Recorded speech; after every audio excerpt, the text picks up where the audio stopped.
Okay, David, you can start anytime. Carter to base, do you copy? Hey, this is base. Where are you guys, over? Hey Doc, it's Dave. We're at basically the bottom of the Lhotse face, where our elevation is at 22,300, and it's about 8 o'clock in the morning. We got that, David. How you feeling overall, over? Not too bad. I could be feeling a little bit better right now. We're going to need the... Oximetry data if you have it, over. Pulse is around 140 when I rolled in, and blood oxygen saturation was 60, over. 60% is low, but Howard is hopeful that Carter's saturations will improve over time. David Brashears interviews Carter an hour below Camp 3. How's it feel? it's tiring. I felt better. What's it like climbing at altitude? It's slow. You're winded, dehydrated, losing your voice, coughing, but the views make it worth it. Camp 3 sits halfway up the Lhotse face, a 45-degree wall of glacial blue ice. Okay, let's huff and puff it up here. The pace is slow as Ed and Carter ascend into thin air. The route is fixed with ropes, and they fall into the rhythmic movement of kicking steps, pulling and stepping up. Finally, Camp 3. Yeah, Good job. it's good to be here. We gotta get some snow and melt some water Okay. for those guys coming up. Be careful walking around here. That's kind of steep, especially without crampons on. Yeah. Many climbers have died here, slipping off the face from one poorly placed step. Don't you think this is a little absurd? I'm sitting on this little ledge out here in front of my tent at 24,000 feet. I'm ready. The video camera captured the bank robbers' daring daylight robbery of the First Avenue Bank. The video camera captured the daring bank robbers' robbery of the First National Bank. The action of the brave cyclist kept the small boy from being hit by the 10-ton truck. The action of the brave cyclist helped save the boy. Let's see, I know I have to say all I know. Prevent the boy being hit by the 10-ton truck. Oh, shit. It's just hard work. Everything about being at altitude is hard. I can't show you that there's no oxygen molecules in the air here. There's only 35% of the oxygen you're breathing down there at sea level available to me right now. We have to finish this expedition. The ice fall's going to close. Our permit's up. We've been here a long time, but we're also extremely cautious, and we're not going to push it one bit. We'll do our research as high as we can and go home knowing we've done the best we can. How'd you sleep? Good. Yeah, the oxygen really helped. Oh, that's great.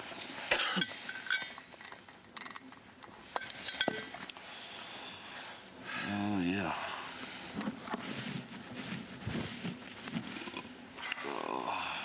Carter, this is Howard. How you feel your breathing's going relative to this upper respiratory infection, over? Real good now, a lot better. Howard, it was a lot worse when I was, I'd wake up after 2 hours and I felt like I had a lot of shit in my throat and I'd cough it up. It was kind of a hard chunk, snot type shit. It was yellow, over. Sounds like maybe you're clearing this stuff out, over. Yeah, after a few hot drinks and getting off O's and breathing through my nose, I feel a lot better. Great, David. I don't need to tell you this. Just stay hydrated. Cough that shit out of there. I'll give you back to Kate. Alrighty. Carter, where are you now? I don't know. No, I'm kidding. We're at Camp 3. We're getting ready to move out. Carter is about to go higher than he has ever been before. Looking up the route, some 50 climbers clamber towards the highest camp on the mountain. This makes David Brashears and Ed Viesters very nervous. They witnessed last year that crowded ropes on Everest can be deadly. This year, it seems nothing has changed. As climbers wait their turn on the ropes, they increase their chances of becoming hypoxic. Tonight, they will all leave camp and climb toward the summit. David and Ed climb into the death zone, an altitude where humans are only transient visitors. The tents of Camp 4 finally come into view. It has taken nearly 2 months for the climbers to reach this point, and what will transpire over the next 24 hours will change their lives.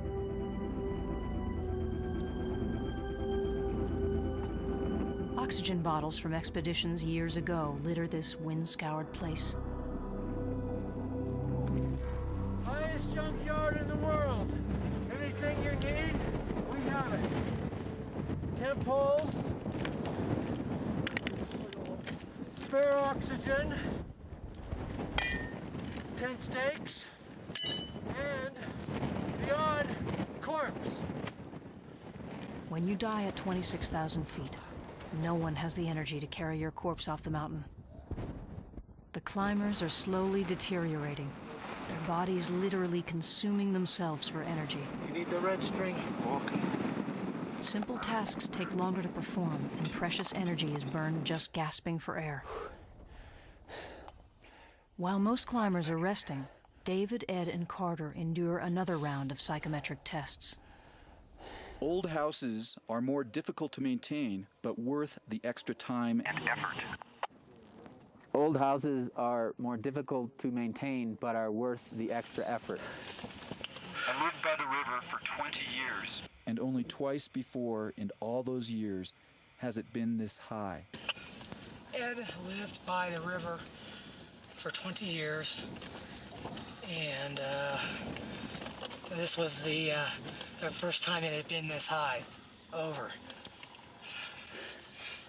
Oh boy. The wildflowers bloomed in profusion in the high meadows in August. The wildflowers bloomed in profusion in the high meadows in August. Carter, sounds good. We'll be with you. Sound good, Doc.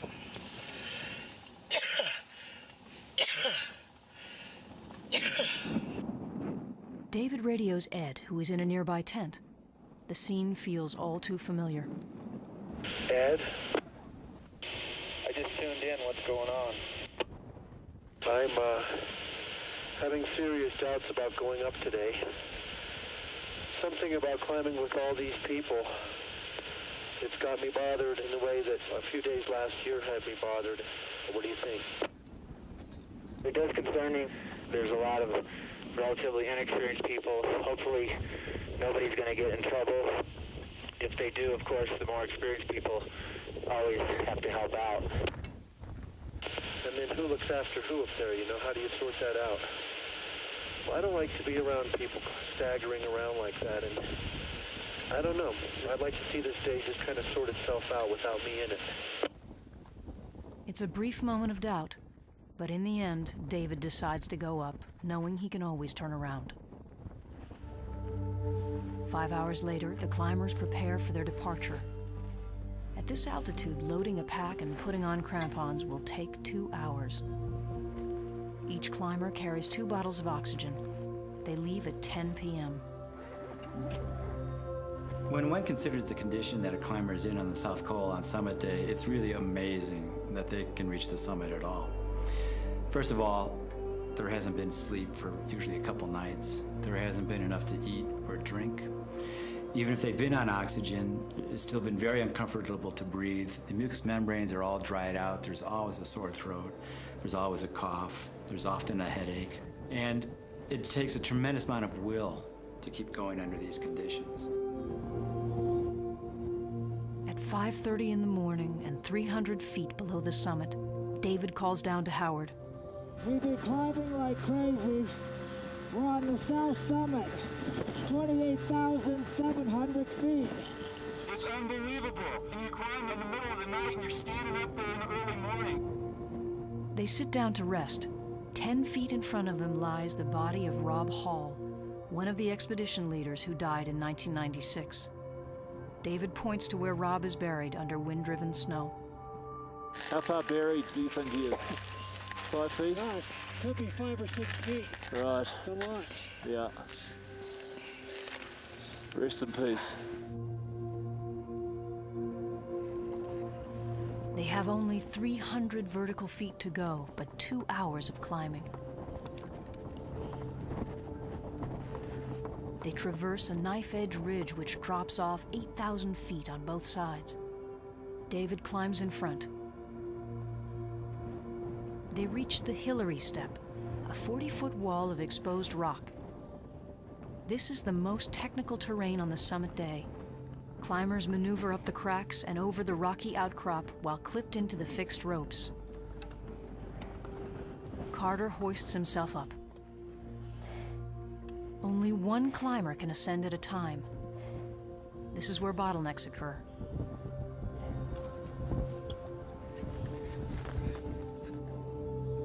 They silently pass by the body of a climber from an earlier expedition who died here on the ropes.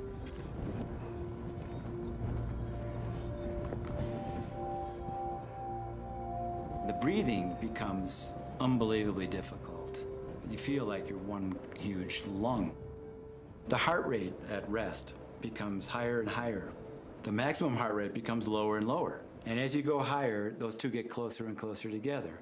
And of course, when your resting heart rate equals your maximum heart rate, all you can do is rest. You can't do any more physical work.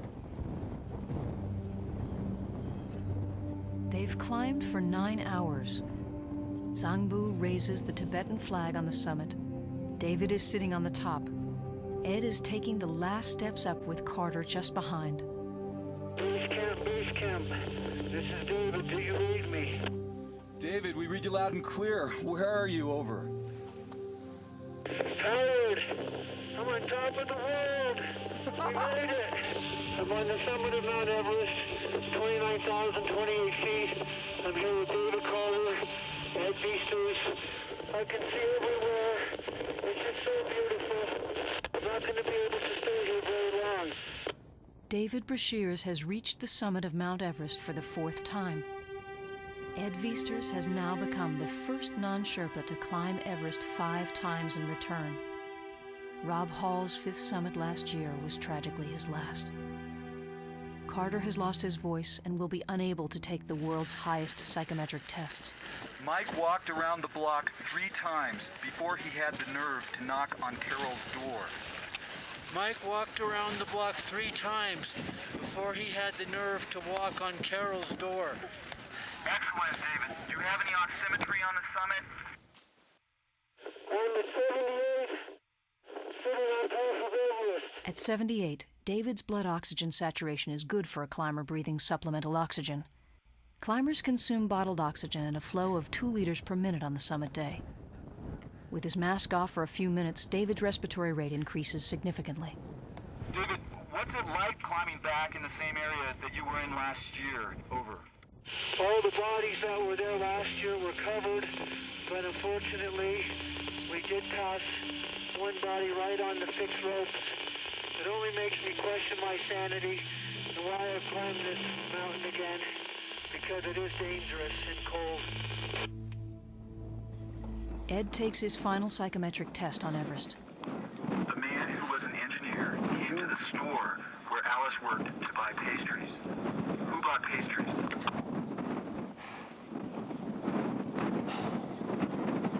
The engineer, Jack, the guy. Where was Alice? In the store. Ed, I know you want to get moving again. Let us know how you're doing. How you feeling? Over. I feel fine. It's getting kind of cold. It's right. The descent is quite arduous. You're physically spent.